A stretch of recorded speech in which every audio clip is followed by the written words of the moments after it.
Իշխանությունների հակակշռման համար հանրային դաշինքը մենք ձևավորել ենք այս տարվա հունվարին, նպատակն է, որպեսզի կարողանանք քաղաքական ուժերից դիրքորոշում ստանանք, թե ինչպես են վերաբերում իշխանությունների հակակշռման, ժողովրդական լեզվով ասած, սուպեր վարչապետական համակարգի բացասման սկզբունքներին, ինչպես նաև բարձրացնենք հանրային գիտակցությունը այն հարցի շուրջ, որ ոչ թե անձերի պատճառով է, որ կառավարման իրավիճակը վատ է Հայաստանում կամ ինչ-որ խնդիրներ կան, այլ ինքը հենց բանից համակարգից բխող խնդիր է, հա, ու առհասարակ պետք է համակարգը այնպես ստեղծվի, որպեսզի կանխամտածված լինի վատագույն սցենարով, այսինքն որ վատագույն անձը, վատագույն խումբը գա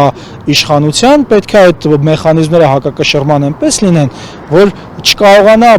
անել այն վատագույնը, որը պատրաստվում է արվել եւ որը մենք տեսնում ենք ինչ եղավ Հայաստանի հետ։ Այդ կապակցությամբ մենք հարցումներ ենք ուղարկել քաղաքական ուժերին, 27 քաղաքական ուժի։ Հա, բոլոր ուժերի մասին է խոսքը։ Մենք այն ուժերին ենք ուղարկել, որոնք որոշակի ակտիվություն են ցուցաբերում կամ ինչ-որ կենսագրություն ունեն ու հատկապես նրանք, որոնք որ պատրաստվում են մասնակցեն։ Քաղաքացիական պայմանագրին չենք ուղարկել, որովհետև քաղաքացիական պայմանագիրը 2018 թվականին այս խոստումով եկել էր, որ սուպեր վարչապետական համակարգը պետք է վերացնի, բայց ինչպես տեսնում ենք, վերացնելու փոխարեն ավելի սեղմեց։ Մի դրվագ, հա, ասեմ, օրինակ, եթե ԱԱԾ-ի տնօրենին այն ժամանակ նշանակում էր վարչապետը,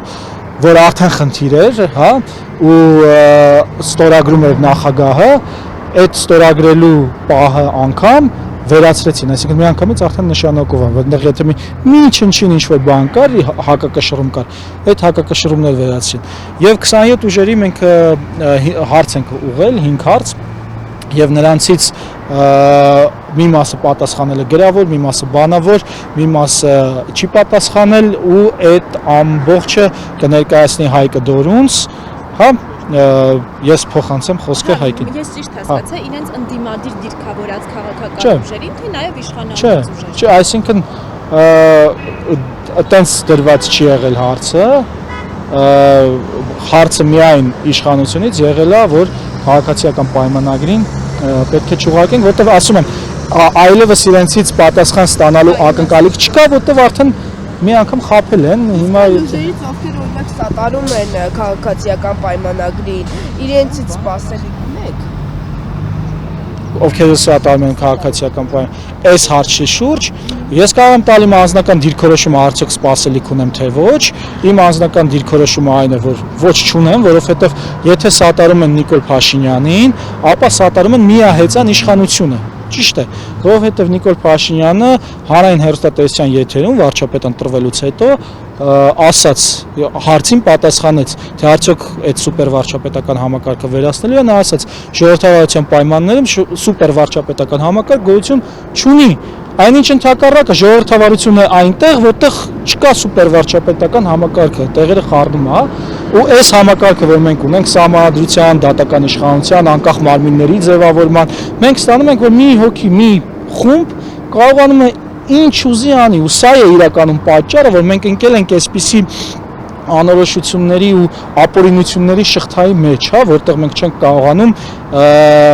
հանրության ոչ բոլոր շերտերն են մասնակցում երկրի կայունացման, զարգացման ու ընդ որում մենք ականատես եղանք սահմանադրության խախտման, բազմակի դեպքերի եւ հռչակագրի խախտման դեպքերի եւ մենք պնդում ենք, որ հենց իշխանական հակակշռման բացակայության պատճառով է այս ամենը, որովհետև եթե ազգային ժողովում մեկ կուսակցություն կարող է ինչ ուզի անել, բնականաբար ուզում է քաղաքացիական պայմանագիրը չլինի, ուզում է ասենք դեղինների կուսակցությունը լինի, նույն կերպ էր վարվելու իօքուտ իրենց շահերի։ Իդեպ ՔՊ-ի նախընտրական ցուցակում եւս կան հակասահմանադրական կետեր։ Այո, եկեղեցու հետ կապված նկատի ունեք, այո, դա սահմանադրության խախտում է եւ ճիշտ կլինի, որպեսզի քաղաքացիական պայմանագիրը արգելվի մասնակցությունը ընտրություններին, որովհետեւ նա խոստացել է սահմանադրությունը խախտել։ Բայց եթե կարելի է, ես խոսքը փոխանցեմ Հայկ Դորունցին, ինքը ասի, թե քաղաքական ուժերից ով ինչ է պատասխանել։